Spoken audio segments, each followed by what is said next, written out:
Maligayang pagbisita at pagbabalik po sa ating munting channel. Narito na po, ang karugtong ng ating istorya. Ika-441 na kabanata. Kailangan nating pasabugan ang gusali. Ano ang ibig mong sabihin? Hindi mo ba naiintindihan na 5 minuto na lang ang natitira bago ang takdang oras para mailigtas si Heidi? Sigaw ni Direktor Abbott sa pinakamataas ng kanyang boses. Wala na tayong ibang pagpipilian. Alam ko na 5 minuto na lang ang natitira, pero hindi pa sinusubukan ni Alex, sagot ni Celia. Hindi tayo maaaring umasa kay Alex Ambrose. Kung si Ash nga ay hindi nagawang ayusin ang sitwasyon sa mapayapang paraan, wala nang ibang makakagawa, mariing tugon ng direktor. Mula sa kanyang posisyon habang nakahiga sa lupa, sinusuportahan ni Ash si Gavin. Sa mabigat na tinig ay sinabi niya, Miss Turner, si Alex Ambrose ay isang hangal. Wala siyang tunay na karanasan sa labanan. Kapag siya ang pumasok sa gusali, lalo lamang niya maipapahamak ang bihag. Kung maililigtas ni Alex si Heidi, sa loob ng 5 minuto, luluhod ako sa harap niya at hihingi ng tawad. Habang sinasabi ito, tinitingnan niya si Alex ng may paghamak. Matanda, bakit ka ganyan kasi mastiko? Mahina ngunit mariing tugon ni Alex. Umismid si Ash. Ano? Sa tingin mo kaya mong gawin ang hindi ko nagawa? Mayroon akong maraming taon ng karanasan sa labanan, samantalang ikaw ay bagong graduate lamang mula sa universidad. Habang patuloy niyang pinagmamasdan si Alex, lalo lamang siyang nagagalit. Lumapit si Celia at sinabi, huwag na ninyong sayangin ang oras sa pagtatalo. Kakaunti na lang ang oras natin. Ang kailangan natin ay iligtas si Heidi, hindi ang panoorin kayong dalawa na nag-aaway na parang mga maestro ng martial arts. Maestro. Tinawag mo ba siyang maestro? Hoy, sa tingin mo ba talaga isa kang maestro sa martial arts? Pang-aasar ni Ash. Hindi na sumagot si Alex. Tumingin lamang siya kay Celia at tumango. Ang sitwasyon ay tila walang pag-asa. Kahit ang pinakamahusay na martial artist ay mahihirapang pumasok sa isang gusaling napakahigpit ang depensa. At kung sakali mang mapatay ang bihag dahil sa pagtatangkang iligtas siya, magiging walang kabuluhan ang lahat ng kanilang pagsisikap. Ramdam ng lahat na napakaliit ng posibilidad ng magandang kalalabasan, para sa halos imposibleng misyon na ito. Sumarkastikong nangisi si Direktor Abbott kay Alex, at nagsabi, Alex, kung gusto mong mamatay, hindi ka namin pipigilan. Ikaw ang pumasok.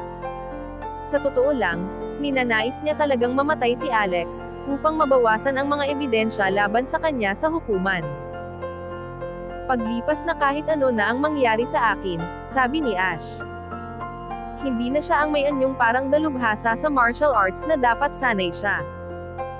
Ayoko na marinig ang pagrereklamo mo sa sarili mo, wika ni Alex sa wakas. Ang mahalaga ngayon ay humanap ng paraan upang mailigtas si Heidi at ang mga tao sa gusali. Pag-usapan na natin ang ibang bagay mamaya. Pagkatapos ay umikot si Alex at lumakad palayo. Nasaan si Mr. Ambrose? Tanong ni Ethan nang bumalik siya sa grupo. Parang tumakas siya, sagot ni Ash nang may kayabangan. Sa tinig na puno ng pang-iinsulto at paghamak, nagkomento si Direktor Abbott. Hindi ako makapaniwala na pinayagan ni Celia ang ganoong taong walang kwenta na tumulong sa atin. Director Abbott, tumahimik ka, sigaw ni Ethan. Nang inig si Gavin at tumigil agad sa pagsalita, natakot siya sa galit ni Ethan, at natakot na baka suntukin siya nito. Ilang minuto lang ang lumipas at hindi na bumalik si Alex. Ilan pang mga sandali ang hinintay ngunit wala pa rin. Walang makausad na alam kung ano ang gagawin. Panahon na para ituloy na, sigaw ni Gavin ng galit. Ipinapanukala niya ang plano na pasabugan o wasakin ang gusali. Kung hindi makatiis ang ama ni Heidi sa puwersang iyon at ibubunyag ang lihim ng kanyang pananaliksik, wala nang ibang opsyon kundi patayin si Heidi. Ngunit kung patay na si Heidi, mawawala rin ang motibasyon para pagbahaginan ng ama ang kanyang lihim. Bagaman may pag-aalinlangan si Celia sa plano, wala siyang mahanap na sapat na dahilan para ipagbawal ito. Agad na inihanda ang isang bomba na ilulunsad. Sapat ang dami ng pampasabog nito na lubusang sisirain ang buong pabrika. Walang sino man sa loob ng gusali ang mabubuhay. Wala na talagang pag-asa ang lahat na makahanap ng mas mabuting solusyon. Tinanggap nila na ito na lang ang tanging paraan na mayroon sila. Lumabas ang bomba mula sa launcher nang may malakas na putok at target ang bakanteng pabrika.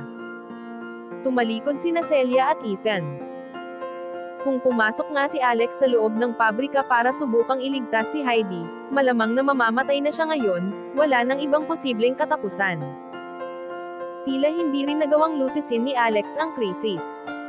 Nagtataka sila kung sobra ba ang ibinigay nilang tiwala sa kanya. Mabigat ang nadama ng lahat.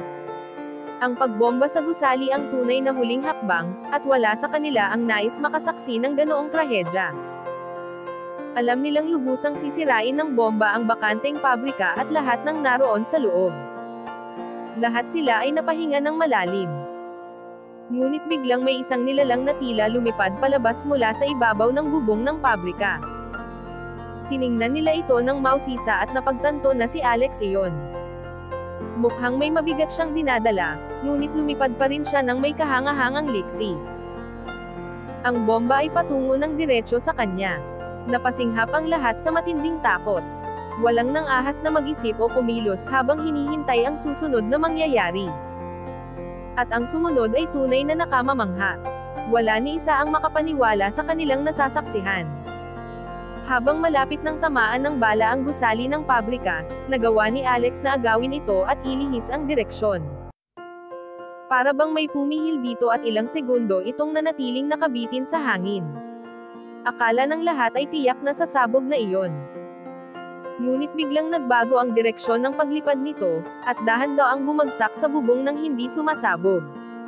Walang makapaniwala sa kanilang nakita. Hindi nila maunawaan kung ano ang totoong nangyari. Hanggang dito na lamang po muna, at maraming salamat po sa pakikinig. Maaari po bang humingi ng suporta, para sa ating munting channel? Hanggang sa susunod po muli. Stay safe and God bless.